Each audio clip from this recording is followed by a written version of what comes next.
C'est une opération nationale mais déclinée sur l'ensemble des territoires qui permet sur une semaine de concentrer un ensemble d'actions, d'opérations qui visent à améliorer la connaissance mutuelle des mondes économiques, éducatifs et surtout d'offrir la possibilité à des jeunes en établissement de formation, en lycée et collège notamment, de découvrir pour leur première fois une expérience en entreprise ou de consolider leur projet d'orientation et de formation. Au programme, il y aura deux types essentiels de formats. Le format donc des tables rondes. C'est vrai que c'est important pour nous aujourd'hui de permettre aux jeunes de rencontrer dans le cadre de ces tables rondes des professionnels qui vont exposer sur une thématique le fonctionnement de leur entreprise, les process, les métiers, les enjeux. Et donc c'est vraiment pour les jeunes l'occasion de vraiment écouter et rencontrer des chefs d'entreprise ou des chefs de service d'entreprise qui vont évoquer le thème effectivement de l'innovation sociale. Le deuxième format, c'est le format des visites d'entreprise. Nous avons 800 jeunes qui vont visiter donc une trentaine d'entreprises du territoire, pouvoir rencontrer, là encore, des ouvriers, des employés, des cadres, rencontrer l'entreprise, ses problématiques sur la problématique de l'innovation sociale. C'est pour nous très important qu'il y ait une véritable immersion de ces jeunes dans le cadre effectivement de la semaine des entreprises.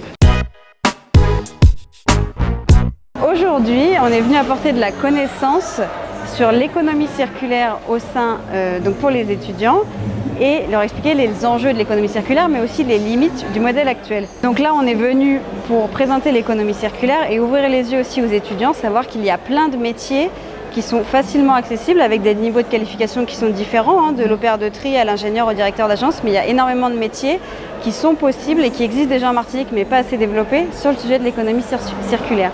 Moi, je suis venu expliquer à nos jeunes, leur donner en tout cas deux exemples concrets d'économie circulaire sur la Martinique. Et notamment ce qu'on fait chez Martinique Recyclage, c'est-à-dire qu'avec toutes les bouteilles de verre ménagers qu'on collecte, on en fait un produit qui est réutilisable.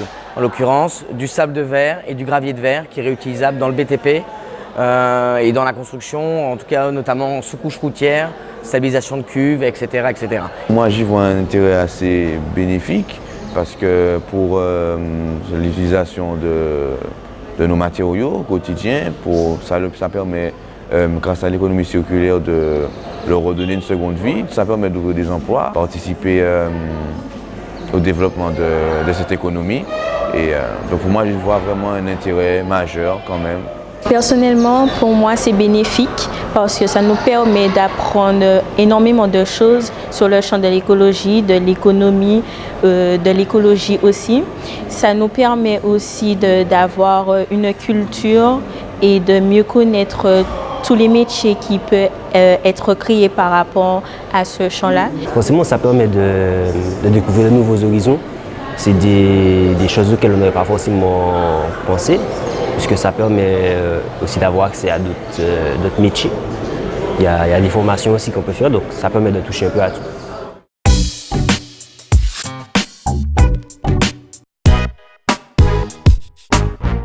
Lors de cette table ronde, premièrement, ce que j'ai pu expliquer, c'est tout d'abord présenter l'entreprise, EDF en Martinique. Je leur ai parlé de nos spécificités en termes de contexte. On est sur une île et donc on a géré un système énergétique insulaire avec des enjeux particuliers en termes de gestion de nos moyens de production et puis de gestion de notre système électrique qui n'est pas interconnecté comme c'est le cas en métropole où on a des systèmes électriques qui sont interconnectés entre les différents pays européens. Je pense que cette conférence était une continuité de ce que nous étudions depuis le collège. On nous a toujours parlé des énergies renouvelables, du développement durable, tout ce qui concerne l'environnement. Donc je pense que c'est un plus pour nous, surtout pour demain. Nous sommes la génération future et ça doit être quelque chose qui doit être au cœur de nos intérêts.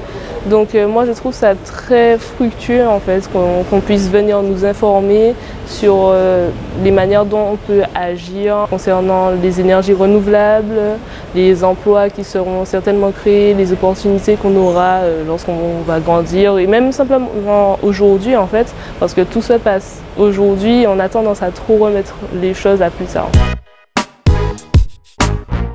La rémunération a souvent été un sujet un petit peu tabou, connaître les salaires, combien est-ce qu'on peut gagner, quelles sont les perspectives d'évolution, mais aussi il y a une méconnaissance un peu des groupes avec beaucoup d'idées reçues, donc il est important aussi d'expliquer notre présence, pourquoi est-ce qu'on est là et qu'est-ce qu'on peut apporter à la jeunesse actuelle. Le cadre législatif et conventionnel a certaines limites aujourd'hui et que lorsqu'on veut s'inscrire dans un facteur avec des éléments d'innovation pour l'entreprise, il est important d'envisager de nouvelles formes de rémunération, de package, et puis de mieux essayer de consolider le triptyque connaissances, compétences et performance. Donc ça va se finaliser à travers un processus d'élaboration d'une rémunération qui est relativement nouvelle. Je remercie nos professeurs de nous permettre de rater certaines heures de cours pour aller justement dans ce genre d'événements, car ils sont bénéfiques pour tout ce qui va être notre parcours après le BTS, parce que la plupart des élèves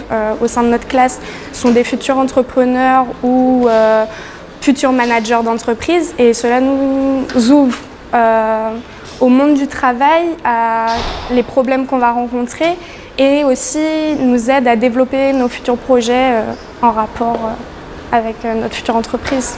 Comme on est dans des filières commerciales, justement, on sera amené à développer des entreprises, et c'est toujours bien d'avoir la vie de professionnel. Ça permet d'avoir des contacts, et pour les gens qui veulent se lancer, c'est toujours intéressant de savoir comment rémunérer ses employés, générer de l'emploi.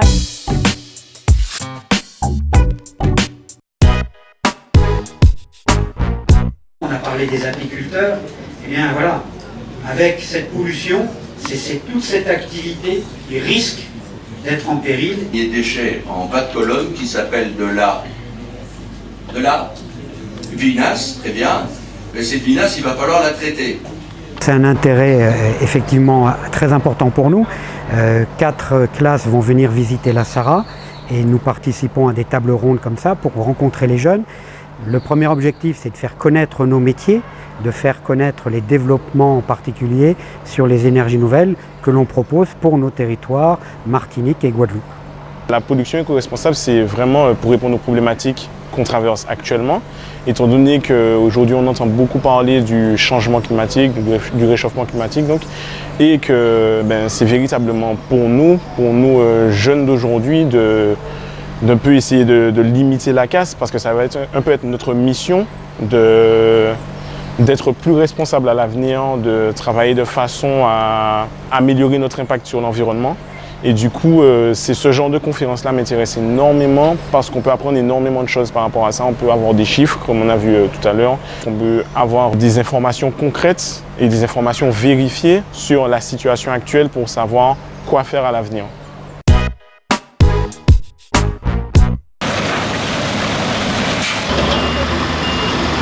Bâtiment de recyclage a l'habitude de recevoir des groupes scolaires en visite.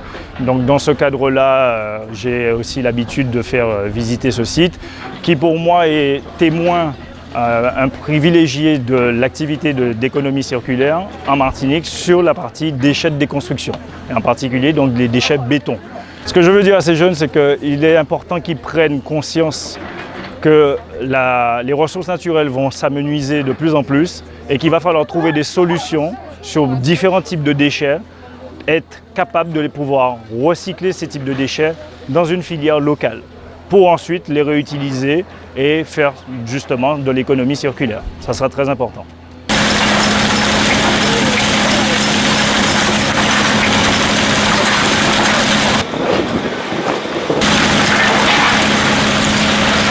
Ça peut évidemment créer de nouveaux métiers à base du béton, mais personnellement, je ne serais pas vraiment intéressé par ce choix-là. Ce sera ma devise, ce serait plus d'envisager de créer une entreprise, d'avoir un propre produit, contrairement au béton.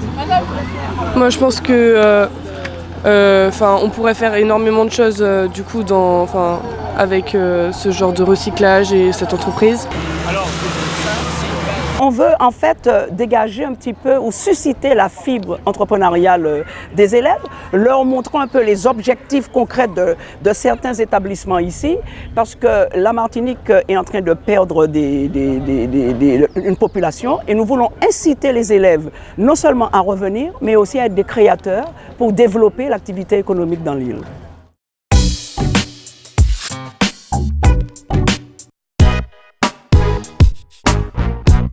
On passe sur le port d'usinage.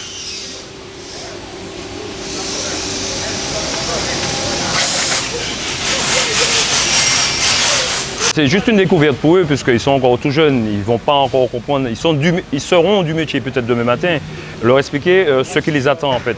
Et chez nous, c'est la boîte idéale pour leur spécialité. Une entreprise comme la nôtre, il y a différents corps de métier. Ils peuvent être métalliers, mais métalliers aussi qui demain matin vont se diriger, s'orienter vers le service commercial, le service pose ou le service fabrication. Ça dépendra d'eux, effectivement, de leur ambition. Ça m'apprend plus de choses, comme comment m'y prendre en atelier quand nous sommes à l'école. Et ce que je n'avais jamais vu, donc comment on coupait le verre, comment ils fabriquaient l'aluminium et plein d'autres choses. Chaque personne a un travail et qu'il faut le respecter. Il y a, comment dire, il y a ceux qui coupent le verre, ceux qui les retirent en boîte. Pour suivre de sécurité, il y a beaucoup de dangers, mais il faut juste faire attention à ce qu'on fait, il faut être attentif, il faut suivre les consignes et puis tout va bien. Si on suit les consignes, ça va. Je vais peut-être venir faire un stage ici, c'est beau, j'aime bien, on apprend beaucoup de choses. Le chef d'entreprise est responsable de la santé des salariés, de la sécurité des salariés et de son, je dirais pas son bien-être, mais de sa qualité de vie aujourd'hui. C'est une nouvelle, la qualité de vie au travail. J'ai eu avant moi l'ARACT qui a très bien expliqué en fait l'intérêt de la qualité de vie au travail. On a parlé des différentes postures, des gestes répétitifs, de la polyvalence qu'il fallait intégrer au sein des entreprises, du management et pour quelles raisons on avait pensé à intégrer au niveau de la formation et de l'acquisition des compétences, comment diminuer le taux d'absentéisme et des inaptitudes au niveau de la médecine du travail. Le fait d'améliorer les conditions de travail va aider la performance de l'entreprise à atteindre son objectif beaucoup plus rapidement. Et c'est bénéfique aussi pour le salarié lui-même qui peut partir en retraite et qui n'a pas forcément à aller chez un médecin fréquemment parce qu'il se sent mal ou autre. Nous sommes étudiants et bientôt nous sommes dans la vie active. Et tout franchement, c'est un plus et ça nous apporte beaucoup. Il y a des choses qu'on ne connaît pas forcément. Ça nous apporte des choses sur notre culture, comme par exemple sur la banane. Et on dit merci, un grand merci à tous ceux qui nous apportent un plus pour l'avenir. La semaine s'arrête aujourd'hui, mais nos partenariats, nos relations ne s'arrêtent pas. Le message que je souhaite marteler aujourd'hui devant vous, c'est que les mobiles, les intentions, les objectifs qui ont été concentrés durant cette semaine valent sur l'ensemble de l'année. Je veux démontrer qu'il existe une Martinique capable de permettre à ceux qui cherchent du boulot de trouver du boulot et de s'accomplir pleinement. J'ai constaté que les entreprises s'investissent vraiment et comme je l'ai dit hier, une bonne qualité de vie au travail égale une bonne performance. Une bonne performance égale un chiffre d'affaires et un bon chiffre d'affaires égale plus d'emplois. Un bilan, je crois que positif, pour avoir entendu à la fois les accompagnants pédagogiques et les élèves, ainsi que les entreprises qui ont permis à cette édition, je dis bien cette 15e édition, de se dérouler dans d'excellentes conditions. D'autant que le thème était très porteur pour l'avenir, puisqu'il s'agissait de l'entreprise et l'innovation sociale. Donc on peut se demander, l'innovation sociale, c'est quoi? Il y a deux questions, à mon sens. On peut se demander si c'est un processus ou un résultat, ou encore est-ce une attitude solidaire et durable que doivent avoir les entreprises d'aujourd'hui et les entreprises de demain. Le programme était très diversifié, plus d'une vingtaine d'entreprises ont participé, il y a eu près d'une quinzaine de conférences et tous sous des thèmes qui nous concernent aujourd'hui, puisque l'innovation sociale, c'est aujourd'hui qu'elle se prépare pour la vie de l'entreprise de demain qui va au-delà des attitudes, mais également de la manière de fonctionner dans l'entreprise.